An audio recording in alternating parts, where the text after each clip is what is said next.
Halo semuanya, perkenalkan nama saya Hizky Dude Saputra, NPM 210218642. Di sini saya akan menjelaskan materi tentang gaya gesek.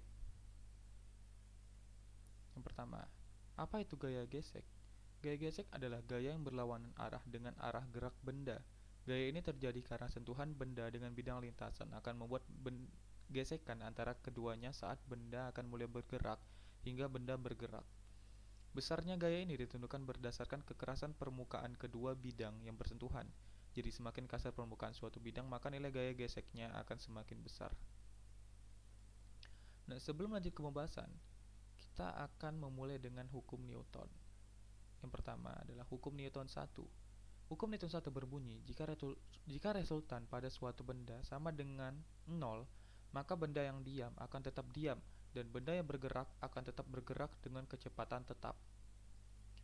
Berdasarkan hukum ini, kamu dapat memahami bahwa suatu benda cenderung mempertahankan keadaannya. Benda yang diam akan cenderung untuk tetap diam, dan benda yang bergerak akan cenderung untuk tetap bergerak. Oleh karena itu, hukum Newton 1 juga disebut sebagai hukum kelembaman atau hukum inersia. Contoh penerapan hukum Newton 1 dapat kamu amati apabila kamu sedang dalam kendaraan yang sedang bergerak, kemudian direm secara mendadak, maka badan kamu akan terdorong ke depan. Itulah yang dimaksud dengan kecenderungan untuk tetap melaju. Contoh lainnya, dapat kamu amati apabila kamu sedang duduk pada kendaraan yang diam, kemudian kendaraan tersebut bergerak secara mendadak, maka badan kamu akan tersentak ke belakang. Itulah yang dimaksud dengan kecenderungan untuk tetap diam. Contoh-contoh di atas merupakan peristiwa kelembaman atau inersia. Sifat kelembaman suatu benda ditentukan oleh massa benda tersebut. Makin besar massa benda, maka kelembamannya akan semakin besar. Massa merupakan besaran inersia suatu benda. Semakin besar massa suatu benda, maka akan semakin besar gaya yang dibutuhkan untuk membuat benda tersebut melakukan akselerasi atau percepatan. Selain itu, massa benda yang besar akan lebih susah untuk digerakkan dari posisi diam dan susah dihentikan dari kondisi bergerak. Oke, lanjut ke hukum Newton kedua. Hukum Newton kedua berbunyi, percepatan sebuah benda berbanding lurus dengan gaya total yang bekerja padanya dan berbanding terbalik dengan masanya. Arah percepatannya sama dengan arah gaya total yang bekerja padanya. Berdasarkan hukum Newton 2, kamu dapat memahami bahwa suatu benda akan bertambah kelajuannya jika diberikan gaya total yang arahnya sama dengan arah gerak benda. Akan tetapi, jika arah gaya total yang diberikan pada benda tersebut berlawanan dengan arah gerak benda, maka gaya tersebut akan memperkecil laju benda atau bahkan menghentikannya. Karena perubahan kelajuan atau kecepatan merupakan percepatan, maka dapat disimpulkan bahwa gaya total yang diberikan pada benda dapat menyebabkan percepatan. Contoh penerapan hukum Newton 2 dapat kamu amati apabila kamu menendang sebuah bola. Artinya, kamu memberikan gaya kepada bola, maka bola tersebut akan bergerak dengan percepatan tertentu. Yang selanjutnya adalah hukum Newton ketiga. Hukum Newton ketiga berbunyi, ketika suatu benda memberikan gaya pada benda kedua tersebut akan memberikan gaya yang sama besar tetapi berlawanan arah terhadap benda pertama. Contoh penerapannya adalah saat kamu memukul meja. Artinya, kamu memberikan gaya kepada meja, seperti gambar di samping kiri ini. Maka, meja tersebut akan memberikan gaya kembali kepada tangan kamu dengan besar yang sama dan berlawanan arah dengan arah gaya yang kamu berikan. Oleh karena itu, semakin besar kamu memukul meja, maka tangan kamu akan semakin sakit karena meja melakukan gaya yang juga semakin besar ke tangan kamu. Oke, gaya gesek dibagi menjadi dua macam. Yang pertama adalah gaya gesek statis. Gaya gesek statis adalah gaya yang bekerja saat benda diam hingga tepat saat benda bergerak. Sebagai contohnya, gaya gesek statis dapat mencegah kamu untuk tergelincir dari tempat kamu berpijak. Gaya gesek statis juga dapat mencegah benda meluncur ke bawah pada bidang miring. Besar gaya gesek statis merupakan hasil perkalian antara koefisien gesek statis dengan gaya normal benda. Koefisien gesek merupakan besaran yang bergantung pada kekasaran kedua permukaan bidang yang bersentuhan. Koefisien gesek statis dinotasikan Uh, Perhatikan gambar di samping ini.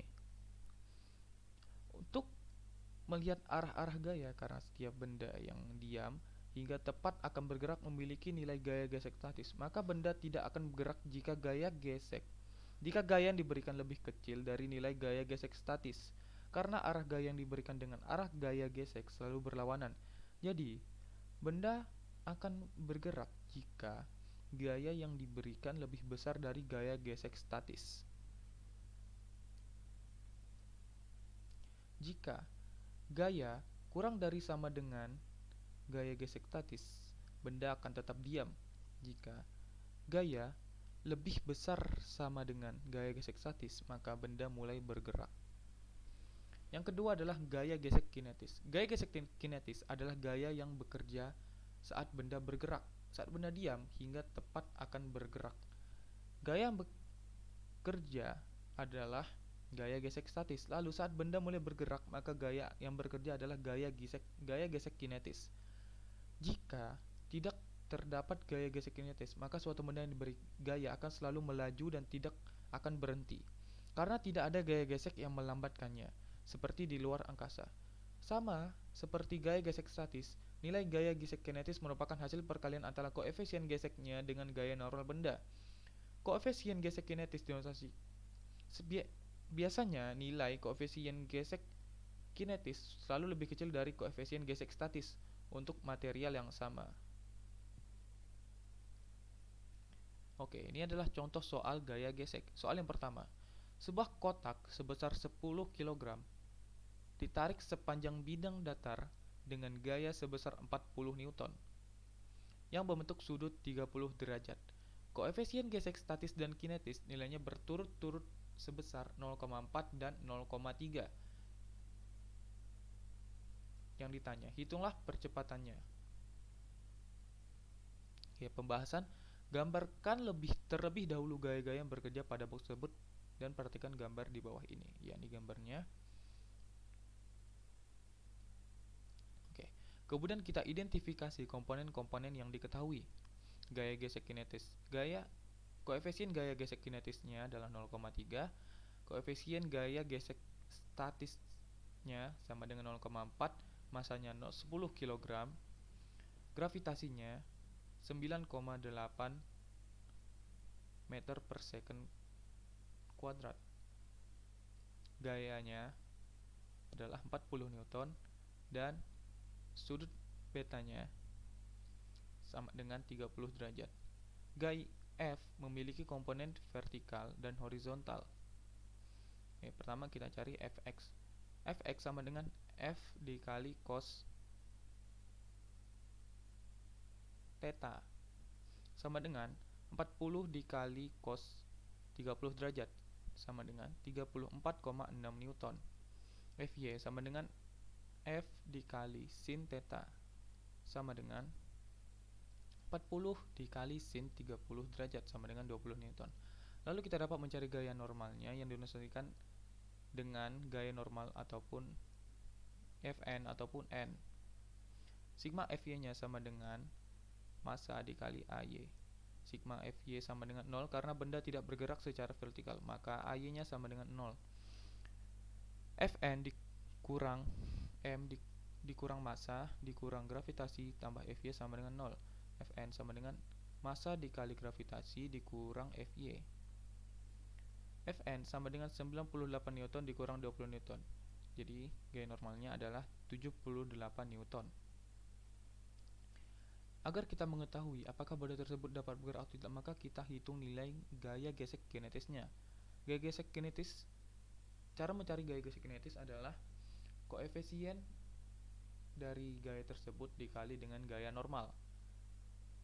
Gaya gesek kinetis, koefisien gaya gesek kinetis tadi kan 0,4 dikali dengan gaya normalnya yaitu 78 Newton. Jadi, gaya gesek kinetisnya adalah 31,2 Newton. Jika gaya gesek kinetis kurang dari Fx-nya, maka benda bergerak. Kita tentukan gaya gesek kinetisnya yang bekerja. Cara mencarinya adalah koefisien dari gaya tersebut dikali dengan gaya normal. Koefisien dari gaya gesek kinetis adalah 0,3 dikali gaya normal, yaitu 78 Newton. Jadi gaya gesek kinetis adalah 23,4 Newton. Lalu kita dapat mencari percepatannya. Sigma Fx sama dengan massa dikali Ax. F dikurang gaya gesek kinetis sama dengan massa dikali A. A sama dengan F dikurang gaya gesek kinetis per massanya. Jadi 34,6 Newton dikurang 23,4 Newton sama dengan 10 kg. Jadi percepatannya adalah 1,1 meter per second kuadrat. Lanjut ke soal nomor 2. Perhatikan gambar di bawah. Koefisien gesek kinetis antara kotak A dengan meja nilainya sebesar 0,2. Tentukan percepatan sistem tersebut. Pembahasan. Berikut arah komponen-komponen gaya dari kedua benda. Gaya normal kotak A sebesar 49 Newton, yaitu didapat dengan MA-nya dikali dengan gravitasi. Gaya gesek kinetis yang bekerja pada kotak A sebesar, sekali lagi, mencari gaya gesek kinetis adalah mengkali koefisien gaya geseknya dengan gaya normal.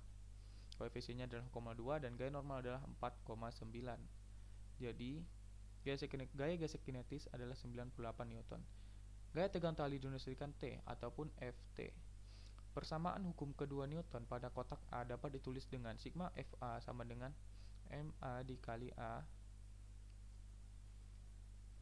Tegangan talinya dikurang gaya gesek kinetis sama dengan massa pada benda A dikali A. Jadi tegangan talinya sama dengan massa pada benda A dikali A ditambah gaya gesek kinetis. Persamaan hukum kedua Newton pada kotak B dapat ditulis dengan sigma Fb sama dengan massa B dikali A. Massa B dikali G dikurang tegangan tali sama dengan massa B dikali A. Disubstitusikan dengan persamaan kotak A. Setelah disubstitusikan, kita dapat mencari nilai A sebesar A sama dengan massa benda B dikali gravitasi dikurang gaya gesek kinetis per massa benda B ditambah massa benda A sama dengan 19,6 Newton dikurang 98 Newton per 5 kg ditambah 2 kg. Jadi percepatan yang dialami kotak A sebesar 1,4 meter second kuadrat ke kanan dan kotak B ke bawah. Kita juga dapat mencari gaya tegangan tali sebesar massa benda A dikali A ditambah gaya gesek kinetis sama dengan 9,8 ditambah 5 kg dikali 1,4 meter second kuadrat sama dengan 17 Newton. Oke, sebelum saya mengakhiri materi ini, saya mengutip kata-kata dari Albert Einstein. Everybody is a genius, but if you judge a fish by its ability to climb a tree, it will live its whole life believing that it's stupid. Oke, segitu saja materi yang saya sampaikan. Terima kasih.